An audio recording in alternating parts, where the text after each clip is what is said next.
how to collect the data from a program cycle.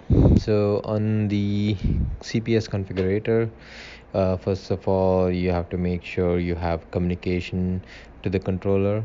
There is a detailed video on how to set up the communication to Coretec controller via Ethernet TCP/IP. Link is in the description. So once you have the communication, make sure you receive or configure your controller for the appropriate tool that you're going to be programming for. So here in this case, I'm using CS05-100B.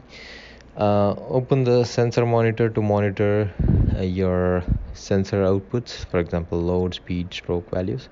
Go to tool operation menu to manually jog the press and determine your contact position. So here I will be moving very slowly in the beginning. I have just powered on my Servo Press. I will assign a speed value and then I'm gonna be jogging. Please monitor the stroke sensor monitor.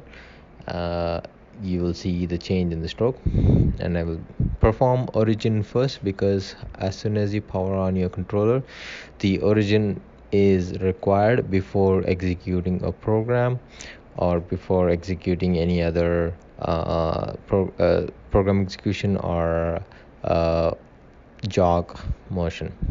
So once you finish the origin, you will see the bit number 17 origin and come on, and make sure that you're out on the output side. You have the first 3 bits turned on in order for the press to move. So now you give a command or instruct the command press to go at a particular speed, and click forward to make sure that you contact your part. So place a part and then move slowly and see and contact the part until you see a load change. And I see right now I have 1 kilonewton load at around 63 mm. So I will back off a little bit and go all the way up to 0, and then program the Servo Press controller. So if I click start on the relative motion, it will go to 0 position. So go to autogen feature of the Servo CPS-SP configurator. Here you need to select a tool type from the list. Make sure you select the appropriate tool which you're going to be programming. As I said in the first few steps, we made sure that the controller is configured to talk to CS05-100B tool, and select that tool and select the program number and the judge table number. And here there is 3 options. We will be doing a general programming. There are 4 different types of general programming. The first is load target, stroke target, position keeping, and constant load keeping. We will check the graph for load target program. Here you will be inputting certain parameters and pressing the part up to a target load value that you will be specifying. Next up is a stroke target program. Under stroke target program, it's the opposite of load target, where you will be going to a stroke value or the press will be commanded to go to a known target stroke value, keeping a load as a limit. Okay, so if the stroke is not achieved, the press will stop at load limit. Position keeping after press it's very application specific program, where you need to keep a target stroke constant at a point with a constant load as a target.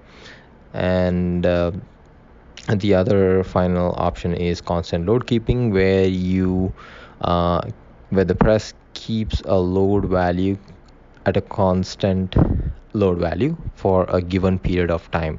The time is represented as keeping time. You can hold the load for around 5 to 6 seconds based on how what is the target load, or how let's say you're targeting the full capacity of the load cell, which is 5 kilonewton. Then depending on that, you set the time. So here in this example, I'll be showing a load target program, and I know that my contact position is 61, 62, around that, based on my manual jog function operation, which we did on the previous steps. And I will select a stroke limit of 80 mm. This is a rough estimate of stroke target. I don't want to exceed more than 100 mm. So I'm going to select a foreign body load of 0.5 kilonewton and 75 mm approach speed. So from 0 to 61 mm, we'll be going at a very high speed with 0.5 kilonewton foreign body load to stop the press if there is any obstruction. Next step is first press speed, which is slower than the approach speed. And after the contact position, we will be enabling the work check loose tight, where contact position plus 0.5 mm we will be checking for a minimum load, which means your part is present or not, or we can just select both load lower and load upper, which means a minimum load between 0.1 and 1 kilonewton. Only then the press will move forward and complete the press cycle. So in between moving to the target load, we will change the speed after the load crosses 2 kilonewton, and the final press speed is set at 5 mm per second, going to 80 mm stroke limit. However, our target is 3 kilonewton load. So the 3 kilonewton should occur before 80 mm as per our program here. So we will click next, and we'll generate a program, and this program contains all the logic which we had entered entered in the previous steps, and also for a simple press to a load program. So in the first 3 lines, we will be turning off the brakes, limit load to 0. Here, limit load you can set a limit load value for a one program. So you can limit the load within program number 1. Line number 4 is actually the representation of all the parameters where you entered approach speed. So that logic has been written here. That is, pause A is position absolute 75 mm speed and go to 0 position or starting position if the press is stopped at in between anywhere in between. So at the beginning of the press cycle, it will go to 0 position and it will start to press the part. Once the press is commanded to go to start position, in tag 11, as you could see, it's position end command, where it will look for position and whether it has reached 0 mm or not. Once it's reached 0 mm, it will jump to tag 12, or else it will go to next line and it will check whether the load is greater than or equal to 0.5 kilonewton. If the 0.5 kilonewton is detected, we are going to jump to tag 99. And so on. If position is completed, we go to tag 12 and we're going to collect begin, which is data collection begin. And the next line, we will be commanding the press to go to contact position. In tag 20, we will be checking whether the load is greater than or equal to 0.5, which is our foreign body load. We are going to a contact position. We are still haven't touched the part yet. So in the loop, jump AL, which means it's an unconditional jump. It will be keep on jumping to tag 20 until one of the condition is satisfied, whether the load is greater than or equal to 0.5 or the stroke is greater than or equal to 51 mm. So if tag 99 is achieved at any point in the program, the press will immediately stop And as you could see, tag 99 is a no operation, and you can set an output bit to confirm that it's an abnormal end. And on tag 60 the press will stop, and tag 61 it will give a dwell time of 200 milliseconds, and on line number 40 the press is sent back to starting position. So immediately the press is stopped at any abnormal end, and then it will send back to starting position. So at the end of the program, the program will call judge table number 1, and you have option up to judge table number 32 that you can assign. So only one judge table will be used for judgment and give an okay or not okay output at the end of the program cycle. And 0 to 61, and here some of the program parameters can be replaced by position table, and these position tables are manually entered in under program tables. So if you go to program tables, I'm gonna receive it and check what is already assigned for program table. So program position table number 1, which we assigned to our program right now, has 50 so it's supposed to be 61 because our contact position is at 61. I will make the other position table number 2 as 0 for this example, and these registers or position tables, load table or speed table, can be used within the program and can be written from the PLC HMI or PLC program. So these tables are available for PLC to make changes on the program parameters. We will revert back those values, and we will send the information to the controller. So make sure that your spindle number, program number, and tool type are the proper, and click on edit comment to edit comments on one of these lines and save the program. So when you save the program, these comments as well as the program lines will be saved into your PC. So when you reopen the program or receive the program from the controller, you can select this comment file and then attach it to the program, and you can see every single line. So click on send to apply the changes to the controller. Once you send the information, you can close, or you have to now execute the program. So go to program execution menu. Here you need to select your program number, which is program number 1, and spindle number, and the number of cycles that you're going to run. We will be running only one cycle here, and then press start.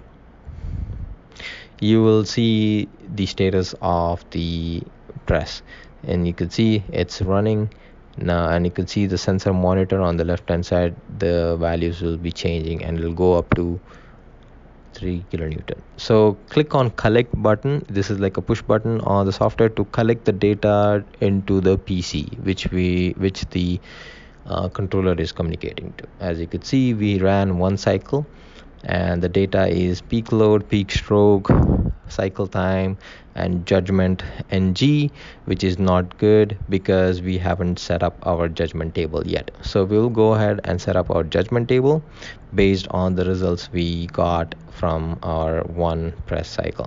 You can do multiple press cycles and set up your judgment table. So we will take into consideration of peak load, and we will enable judgment on peak load and give a tolerance value. Lower value of 2.80 and upper value of 3.1, because my peak load is between that value. So I've just randomly chosen to make sure that every part is passed when the load is at 3 kilonewton or peak load is at 3 kilonewton. Send that information to the controller, and we will run the program again and then see the results on our numerical monitor. So we're ready to run another cycle. So I'm going to press start, and also make sure that your output, all the 3 bits on the start are on 3 bits output bits are on in order to run the press cycle. As you could see, we ran another cycle which was 3.86 cycle time, and the judgment was okay because the peak load value was between 2.8 and 3.01 as we had set up on the judgment table number 1. We will run another cycle and check for peak load again. There you go, 3 kilonewton. If the peak load is lower than 2.8 or greater than 3.01, it will be highlighted in red font and then judged as NG. We will go ahead and perform some modification in the program. We will receive the program. When you receive the program from the controller only will give you the program commands. However, it will ask you to attach the comment file. If you have saved the comment file, you can select the comment file here, or else you can just leave it blank, or you have to redo the comment file and then save it again. Here we're gonna be adding a couple of lines to simulate an input bit to execute the program. So I'm gonna add a couple of lines here just before going to contact position of 61 mm. So I will be checking an input bit number 2. You have different input bits that you can configure within the program. For example, if you have a gripper or any robot trying to finish any work, and then you want to continue the program execution. So I will be using bit number 2, bit number 5. I guess bit number 5 is not available. So user input bit number 2. As you can see, bit 13 of the input is number 2. I'm going to assign that. So as soon as bit number 2 is triggered from external device, for example PLC or any other robot controller, the program will continue to execute. So you have to execute the program first, and it'll pause at that point, and it will wait for user input to signal. So we're gonna add another tag here because it's a branch control, and we will be jumping always to tag number 13 because we need to keep on looping on tag 13 until user input 2 comes on. Okay, and jump to next tag, which is tag number 14, where the press will be sent to or commanded to go to contact position. Click on check on the left bottom corner to compile your program, and then send your program to the controller. Once you make the changes, execute your program. So here we have a tool to simulate your input, which means you can force your inputs and outputs to verify your communication to PLC and any other controller. So go to manual IO operation and select input, and you can toggle the input to verify your communication. So I'm gonna start the program, and the program is running, as you could see, and the run bit will be on as soon as the press is in motion. Okay, now press is paused and waiting for input number 2 from the PLC, and I can simulate that here, and as you can see, it'll go ahead and complete the program cycle.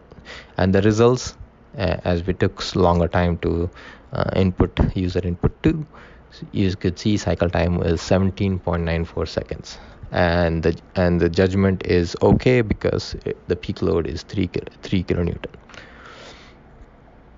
We will go back and revert the changes so that we don't have to trigger user input 2 over and over again. So I'm going to just highlight those 2 lines which were added. I'll just say cut, and those lines will be deleted, and you can enter 0 so there won't be any tag value in the beginning of that line. So click on send and apply the changes, and you can run the program again to double check. So in this program editor, you have something called execute monitor, where you can monitor each and every single line when the program is commanded or program is executed. And once the program stops or program is complete, you can stop the execute monitor and go to trace and trace back every single line where the program went, and then all the commands were executed and up till the program end. So this tool is very useful in the case when the program is stopped or the press is stopped in between, and then it went back, and you can see where exactly it's